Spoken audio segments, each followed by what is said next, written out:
Welcome to the Montana Supervisory Training Unit on Self-Awareness.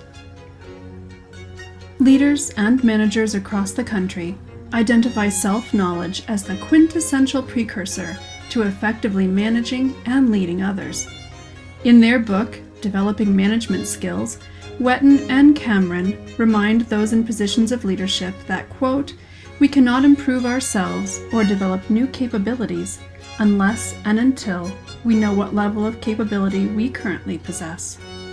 Self-awareness is hard work and often involves a lot of thinking, and thinking about how we think.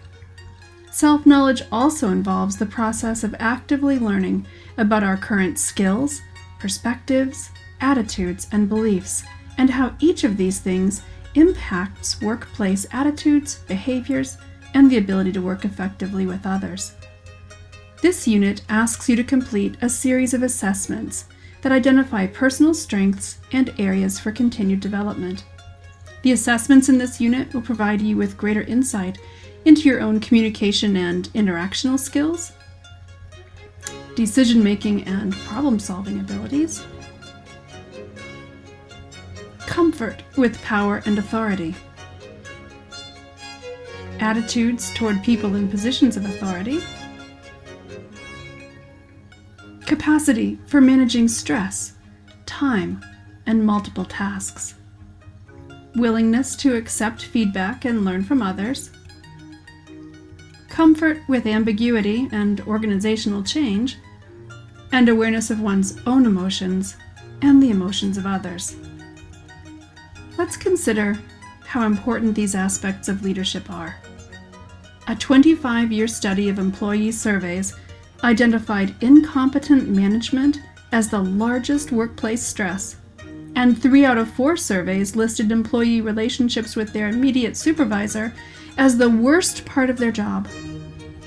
While stress can negatively impact workers, it also has a significant impact on managers, with some pretty profound outcomes. Over time, for example, this stress can cause managers to selectively perceive information, seeing only what confirms their biases, become less tolerant and more demanding of right answers and behaviors, fixate on single approaches to problems, feel more rushed and less patient, adopt a crisis mentality, and miss the long-term implications of their decisions and actions.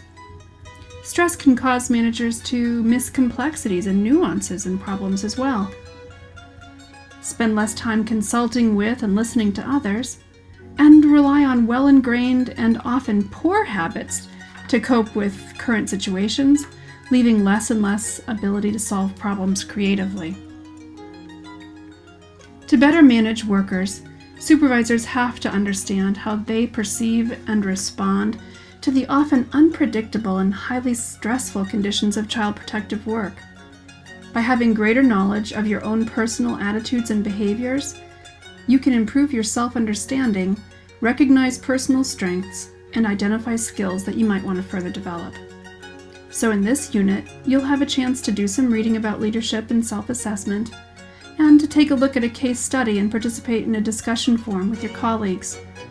You'll also be invited to complete a number of inventories about self-awareness and self-assessment in order to gain a better understanding of how your behavior, attitudes, and values impacts your work performance and your capacity to supervise others.